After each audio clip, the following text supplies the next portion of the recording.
Tap, tap, tap. Huh? Tick, tick, tick. I knew it was too good to be true. Left alone in my workshop, I busied myself for the first hour trying to keep my mind off the imminent payment.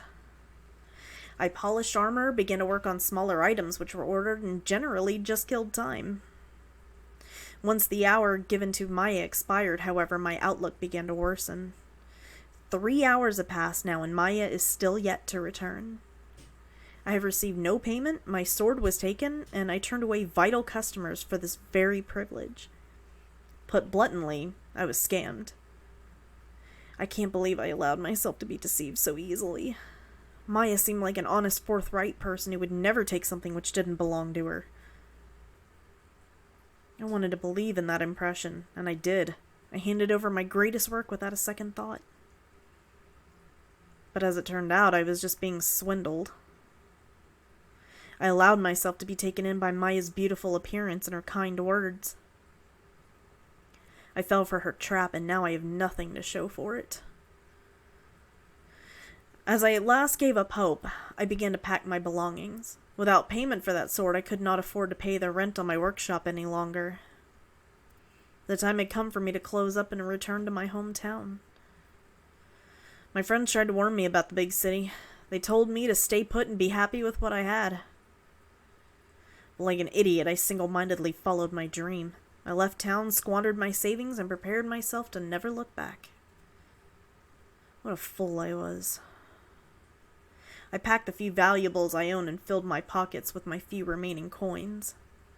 Although I wasn't planning on leaving straight away, I could only dally for another day or two before I was expected to pay another month's rent. So with my most important possessions readily at hand, I prepared to... Mr. Van! Huh?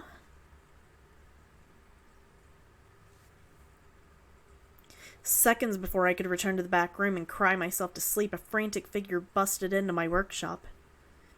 My beautiful swindler, Maya, ran inside, panting loudly and dripping with sweat. Mr. Van! I jumped back as I heard Maya call my name. Her voice carried a sense of urgency, as though she was the only one who had been scammed by me, not the other way around. Maya? Mr. Van, my sincerest apologies. I cannot even fathom how I could ever make up for such a transgression. Maya quickly made her way into the workshop, at which point she dropped a small pouch on the counter. My ears twitched instinctively as I recognized the muffled sound of coins hitting the wood. What she had dropped on the counter was the payment I had longed to see. Maya, is that what I think it is? Of course. My lateness may have been unavoidable, but I could never live with myself if I failed to pay my dues. I walked over to the counter and opened the pouch. Inside were coins of gold and silver, more than I had ever seen before in my life. I apologize again. I did not realize my guildmates would be absent by the time I returned. I've been running around the city trying to find them as quickly as possible, but I was still only able to find one of them. Maya, what have I told you about apologizing on my behalf? While Maya desperately explained her circumstances, a second figure appeared in the doorway. Another young woman who appeared to know Maya. She had a bow and a quiver slung over her shoulder, and I immediately realized that she was the guildmate Maya was talking about. Anyway, what are we doing in this dump? You told me we were going to see a master craftsman. That's why we're here. Don't judge Mr. Van's skills by his, drab workshop. I believe the blade I presented to you speaks for itself. Though feeling somewhat giddy about finally receiving payment and being called a master craftsman, I couldn't help but take issue with the attitude of Maya's comrade. She wore a bitter expression from the moment she walked in, and her eyes were sharp. Unlike Maya, she didn't hesitate to say what was on her mind. Beginner's luck. If this fool was capable of making such a fine blade at his whim, he wouldn't be working in such a miserable place. Arya, don't speak ill of Mr. Van. Why not? I'm not about to place my trust in some street rat craftsman wannabe. At that moment, Arya spotted the bag I'd packed moments ago. Look at that, he's just sold you a sword and now he's about to skip town. Give it a few days and the silver paint will come right off. Perhaps tired of complaining, Arya crossed her arms and turned around as though trying to block out my presence. Conversely, Maya walked straight over to me, bowing deeply once more in apology. Mr. Vanna, I'm so sorry. Please don't hate Arya. It was not her intention to offend. I'm not sure about that. Anyway, I'm not mad. I'm actually pretty relieved. When you didn't come back in the promised time frame, I thought you'd taken the sword and ran. I was in total panic. I thought you'd swindled me. Me? Swindle someone? Mr. Vanna could never do such a thing. I would sooner take my own life than sully myself in such a manner. I'm relieved to hear that, but it doesn't change the fact you had me worried. A beautiful woman walks in with a high-paying job and doesn't show up to pay? Anyone would think they've been scammed.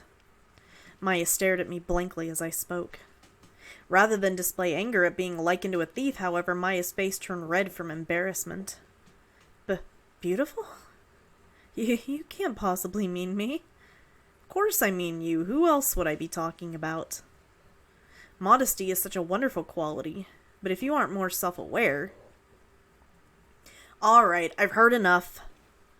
Arya stormed back over, placing herself between Maya and I.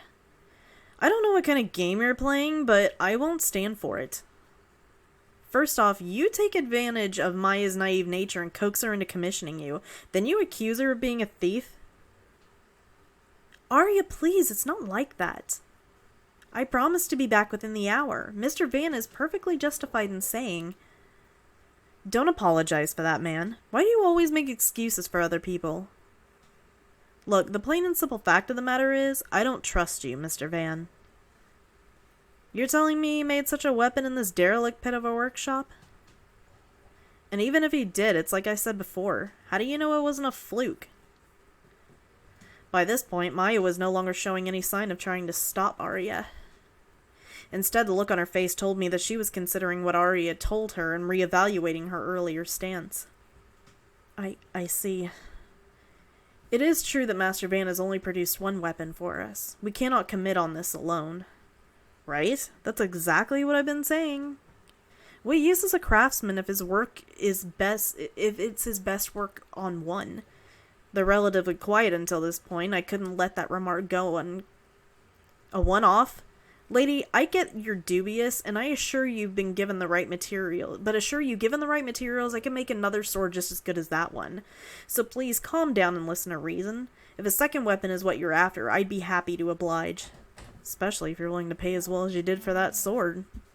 Alright then, I get what you're saying. You're right. The quickest way to see if you're the real deal or not is to have you make another weapon. Arya thrust her arm forward, pointing straight at my face. If you want me to believe you're the man Maya says you are, then you are going to have to prove it. Make me a bow and an axe. Maya will provide you the specifications. Maya, you know what I want. If the materials are inferior to my current bow, then you can just forget it. In the same manner as before, Arya abruptly turned around, quickly making her way over to the door. Maya reached out her arm and opened her mouth as though seeking to stop her companion, but by the time she'd done so, Arya was already gone. Wow, she's a real piece of work. Is Arya usually like that? Maya averted her gaze, unsure of how to respond. For a kind woman like Maya, prompting her to speak ill of her companion suddenly seemed like a poor idea. She means well, but her mannerisms betray her, and people often think her crass.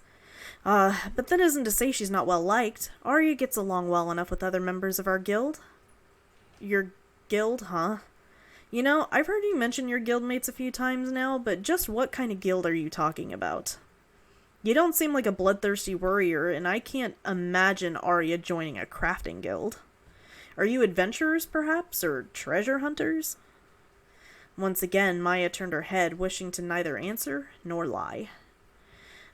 I don't think of us in such simple terms, but if I had to label us, Diamond Rose would be an adventurer's guild. We seek to help others, sometimes by guarding trade carts and other times by gathering materials or goods for clients. But however we are seen by others before all else, Diamond Rose is our home, a place we can all seek refuge without fear of conflict or persecution. Maya's voice seemed to trail off as she spoke. Her feelings for her guild were portrayed clearly, and unbelievably, I could relate. Although I'd never joined a guild, I was part of a small group back in my hometown. True to Arya's observation, I was a poor street rat living day to day without purpose or direction. My friends, other street rats, helped one another by providing certain skills, making up for our individual shortcomings. In my case, I put my creativity and love of craft to good use, making clothes for the colder months and basic tools for killing and eating weak monsters. It was a hard life and not one I'd readily go back to, but even so, it felt like home. Anyway, enough talk. If we're to satisfy Arya, we must prepare to venture out once more. You'll need quality materials in order to fashion a bow stronger than the one she already carries. When you're ready to depart, I shall lead the way. Breaking me free from my nostalgic thoughts, Maya took a few steps towards the door and waited for me. Several seconds passed before I realized what was happening, but once I did, I could feel my jaw drop. If we are to satisfy Arya? Hold on a second, are you suggesting what I think you are? If you're asking whether or not I shall be accompanying you, then the answer is yes. The materials you require are found in an area littered with strong monsters. I could not in good conscience send you out there alone. In contrast to her stern warning, Maya began to smile. Her gentle demeanor returned, and she seemed to be beckoning me forth. Do not worry. I shall protect you with the very blade you yourself crafted. With such a masterful creation in my hands, there's no way we can lose.